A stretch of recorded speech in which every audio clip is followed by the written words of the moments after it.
All right, y'all. I hope everybody can hear me. Let me take mic check, mic check, mic check, mic check, mic check. Okay, mic check. 1 2 1 2. All right. I hope everybody can hear me. Oh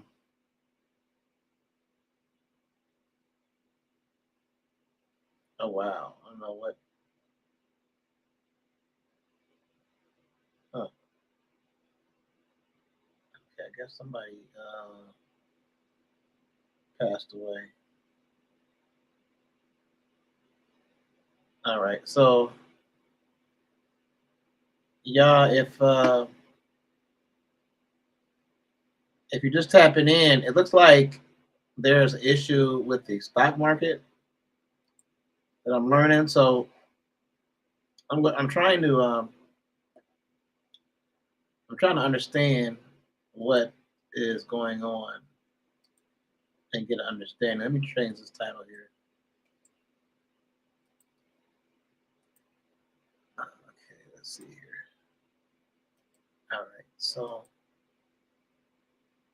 breaking news right now. Let me share this. I know.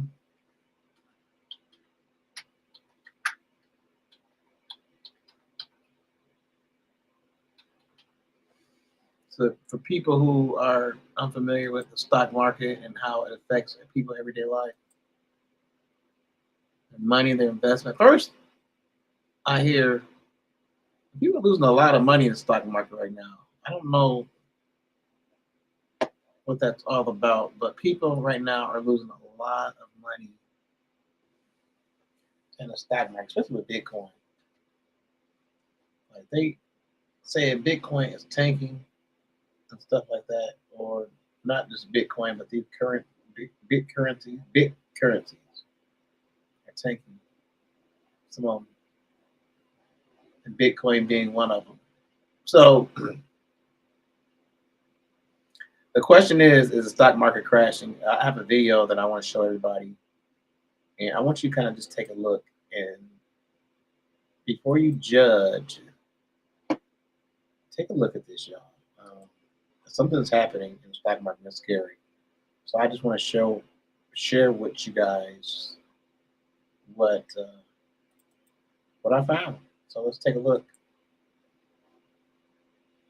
I said, please watch before you're judgmental, but this is just happening right now. Stock market may be crashing. All right, guys, I got some big breaking news here for you. So the markets absolutely tanked because Trump came out during a press conference, was asked about the tariffs on Canada and Mexico. Remember, about a month ago, he said, "We're going to put the tariffs on them." And then he had a meeting at the last minute with the president of Mexico, Claudia Sheinbaum, and Trudeau from Canada. And basically, he found a way to sort of weasel out of doing the tariffs by saying, "Oh, we made a beautiful agreement. Mexico is going to send 10,000 troops to the border to make sure the fentanyl stops coming in." And he used that to be able to get out of doing the tariffs because, as every economic expert will tell you, this would be cataclysmic for the U.S. economy. I mean, it'd be cataclysmic for the Mexican and the Canadian economy as well. But, well, he was just asked, hey, how about those tariffs? Like, are they going to go into effect? And he says, yep, they're going into effect tomorrow. And then he was asked if there's any wiggle Well, room tomorrow's the in day. that. And he was like, nope, there's no wiggle room. The tariffs are going into effect tomorrow. And these are steep tariffs, man. This is, Crystal, was it 15% or 25%? 25% tariffs on Canada and Mexico, our top allies. And so the market reacted in real time and absolutely imploded. And look, I don't want to overstate it, but if he were to go through with these tariffs, it would be just an economic disaster. You're basically looking at like a guaranteed recession, potentially a depression. In fact, the Atlanta Fed came out earlier today and predicted a 2.8% decrease for our GDP. Okay, that now we're getting into like just horrific territory here where we're talking about widespread pain.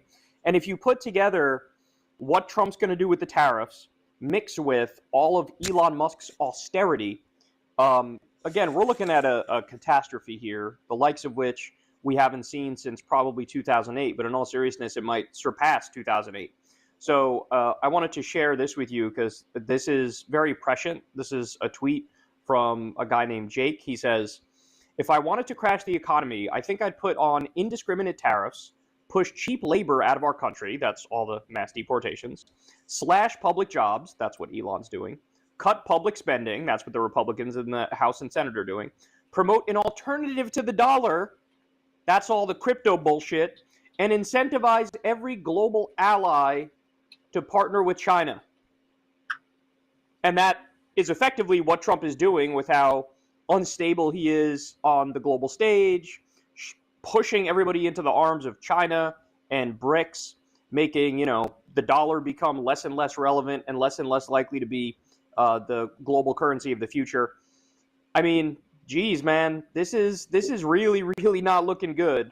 And this could only be the beginning. If he really goes through with these tariffs, this is only the beginning here of the pain and the economic calamity. Like I said, the stock market crashed.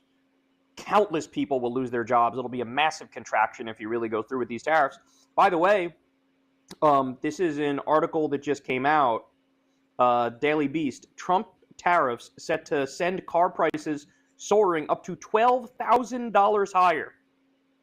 That's just one thing, too. We're just cars we're talking about here. $12,000 higher. Don't take my word for it. You go read the list of all the stuff that we import from Canada and Mexico.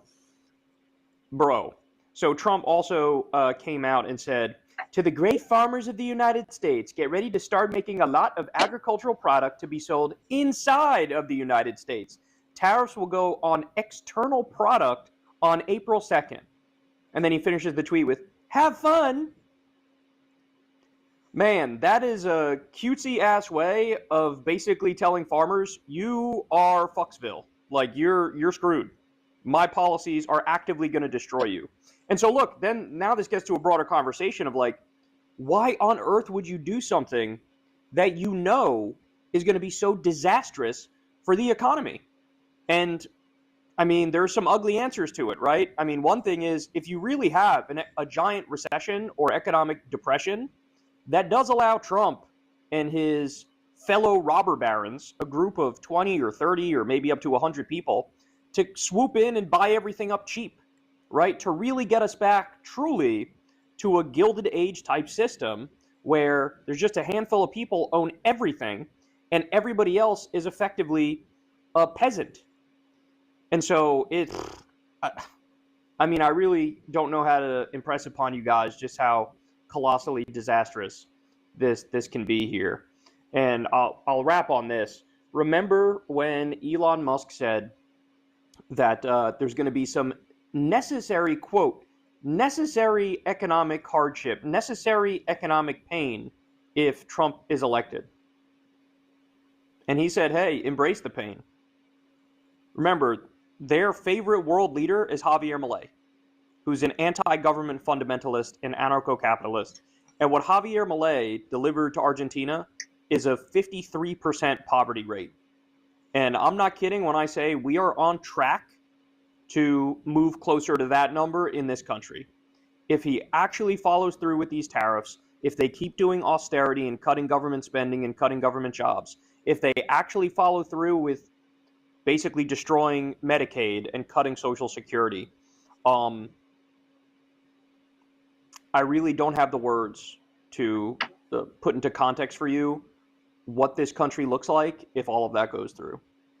I mean, we're talking about legit pitchforks in the street type moment, flooding the street, total political instability, probably political violence on a regular basis. I said this earlier, I don't think this country can survive another round of neoliberalism. And not only is there another round coming, it looks like it might be the worst round coming. Tax Act is here to remind.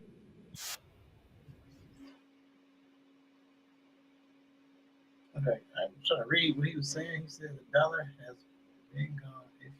If y'all want to make content, that's fine.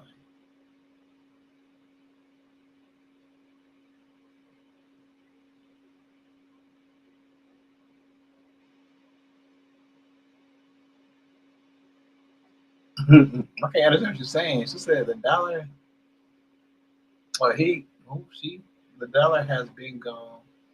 Don't make that's fine. But I've been known this on my soul. Motherfuckers gonna die. They could deport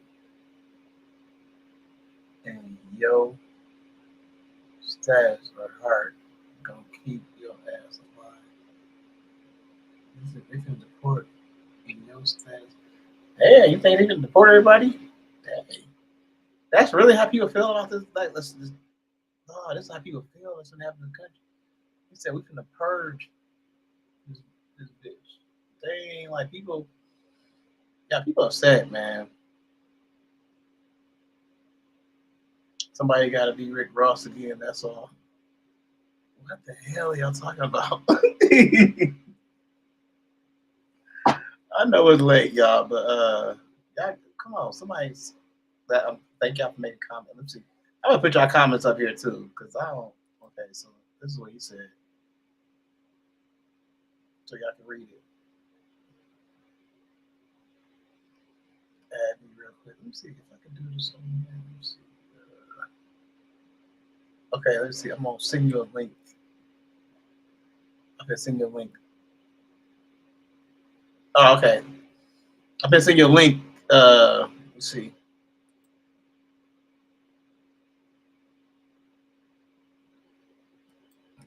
Do.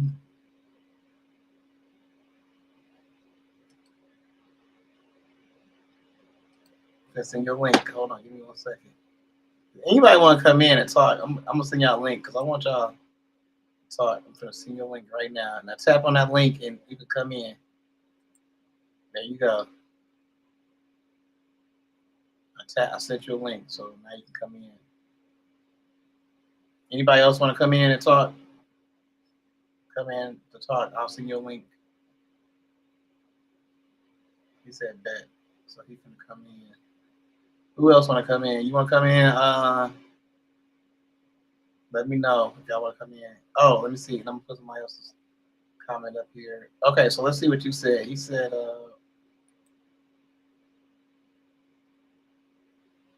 purge. That's crazy. And then you're right though. And then somebody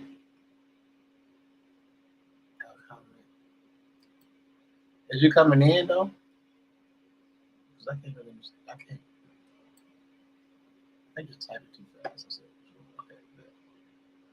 Okay, so all right, that's cool. Come in. Anybody else want to come in and talk about this? The stock market may be crashing, y'all. That's crazy. I'm gonna see. Let me see if I can find something else about the stock market. Okay, let's see. Let's take a look here. So you watch it. Okay, cool. Let's see here. Let's see if find something else about the stock market. But while I do that, let me know what y'all think. Like, this is scary, man. Like, I just really want to know what is going on, like for real. Let's see if I can find something else about the stock market.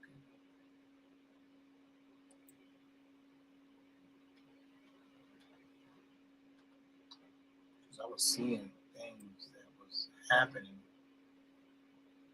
Okay, yep, CBS News. Okay, y'all, so here it is. Okay, I'm gonna start this right here. If you think that this is a joke, I'm gonna let y'all see. Watch this real quick. Here we go. Oh, you say you're trying? Well, come on in. Like, it's been crashing. I don't know, but we should be trying. But we should be trying to save it. We like, yeah, it's crashing. Let that bitch crash. What the hell are you saying? Especially if you campaign on saving the American economy, and then you get in and you crash it, and then they're like, oh, it's okay. We are following breaking news. All three major American stock markets have closed down for the day after President Trump took questions about tariffs going into effect tomorrow against Mexico and Canada. and new tariffs coming against China. CBS News Money Watch correspondent Kelly O'Grady joins us now in Studio 57 to talk about this. So, Kelly, let's be specific with what the tariffs are. 25% against all Mexican and Canadian imports, except 10% when it comes to Canadian energy, 10% additional tariffs on Chinese imports. So now let's talk about what the markets did. The Dow down 700, S&P down 100, NASDAQ down almost 500. What's going on?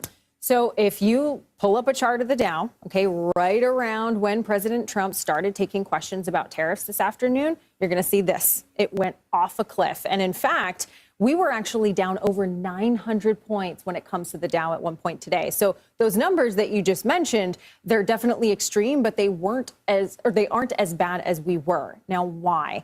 Markets have been trying to price in this question of tariffs. And I think what we heard today was President Trump saying, look, this is going to happen at 12:01. A lot of investors, a lot of companies were hoping, is this a negotiation tactic? Are we going to see an 11th hour deal like we saw a month ago, right? This was supposed to go back into effect at the beginning of February.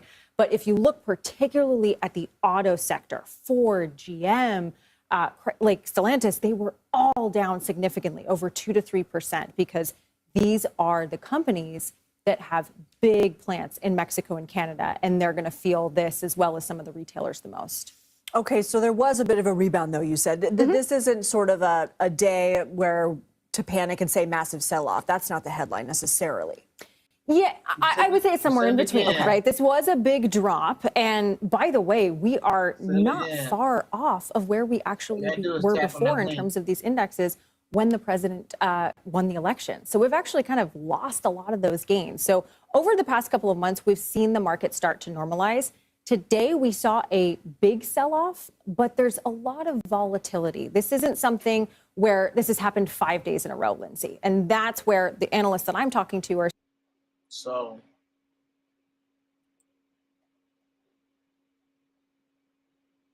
yeah.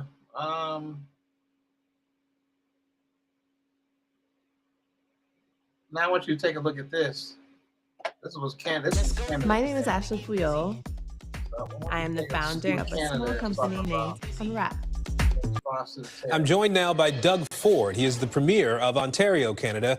Mr. Premier, we appreciate you making some time for us today. We know that President Trump delayed these tariffs a month ago, and now we're hearing today that this will happen for Canada. Do you have any indication that he might delay them again? Anything that's giving you any hope at this point? Well, first of all, thanks so much for having me on, Aaron. For the sake of the American people and the Canadian people, he needs to pull back. I'm going to tell you exactly what's going to happen here. You know, President Trump ran on a mandate to create more jobs, keep inflation and low and lower cost. It's going to work totally opposite. Plants will close down within a week. Assembly plants in Michigan, which is a red state. Manufacturing will stop. And the people of the U.S., which I absolutely love, the American people, they're going to be paying more. The market is going to go downhill faster than the American bobsled team. It's going to be an absolute disaster for both countries. We're your largest trading partner. I don't want to respond, but we will respond like they've never seen before. You need our uranium, you need our potash, you need our high-grade nickel. I will stockpile our high-grade nickel at 50% of your military and manufacturing needs. Your aluminum, the steel, the lumber. It will be an absolute disaster.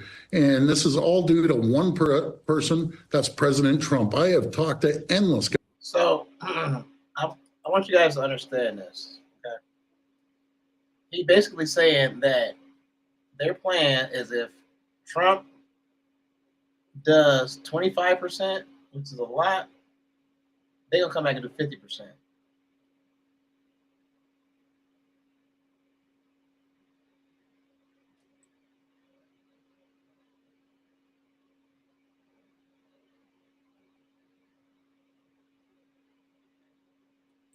Why can't you go live? You got the link.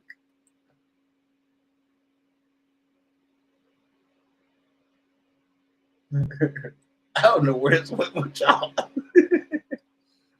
I don't know where this went with y'all. I sent you the link though, and then the link is here. I post a link here. You can't do it from there, but this link right here is in your inbox. All you gotta do is click on that link. Let me see. It says, okay, so 2 people in here, and you're not one of them.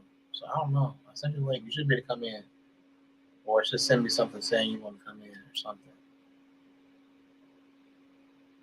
I'll have to do that later. I don't.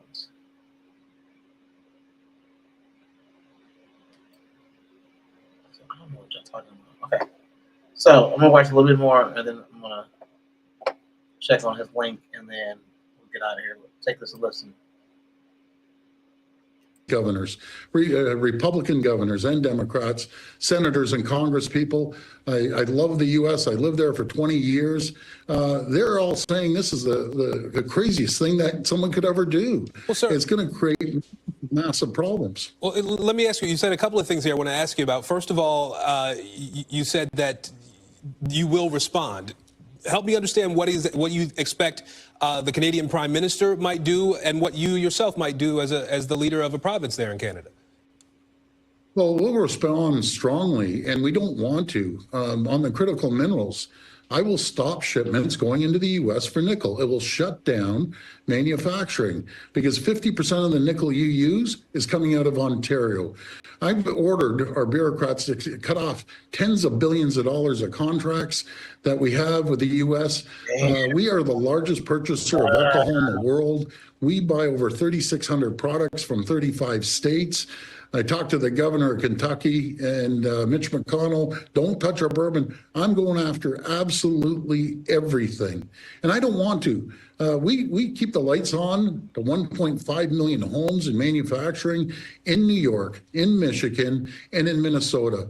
If he wants to destroy our economy and our families, I will shut down the electricity going down to the U.S. And I'm telling you, we will do it. It's unfortunate. I would rather ship you more electricity, ship you more critical minerals. I want to ship you more energy, more potash to keep your farmers going, and uranium that you use for your nuclear power. It comes through from Saskatchewan over to Ontario, and it's going to be a massive, massive problem. I'm telling you, we love the Canadians love Americans. I love the U.S. Everyone does. And not one American friend. When I lived there for 20 years, I've talked to all of them. Hardcore Republicans are saying this is the biggest mistake President Trump has done, and we're dead against it. And I've yet to find one who supports him.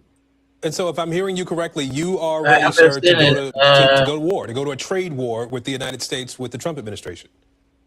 It's the last thing we want to do. It's one person that's coming to attack us economically. Your closest friend, your treasured ally that will stand shoulder to shoulder with you in every situation you faced. And he's attacking the person, his number one customer. There's no country in the world that buys more products off the U.S. than we do. We're the number one trading customer to 28 states. And a lot of them are red states. They're going to feel the pain like they've never felt before. We're going to feel the pain. But I'll tell you, Canadians are resilient. We're strong. We're proud. And we're going to fight back like they've never seen before. And I'm sorry to the American people that your president has decided to do this. I apologize, but he's giving us no choice. There's nothing wrong with our trading. He keeps saying, oh, they're taking money. No, that's not accurate. Matter of fact, if you take out our oil, that you take 4.3 million barrels a day, and we keep things going, outside of that, take the energy to the side, you have a $55 billion surplus, which is good. That's fine. America has a $55 million process. And I mean, 55 billion more in trade, and God bless them. We want to expand the trade. We want to create an AMCAN fortress, the two greatest countries in the world. We have what you need. We want to ship more what you need. And I'll be very frank, you're gonna see nothing like this ever in the history of the U.S. You have taken a very strong stance here today. Have you had conversations about your perspective?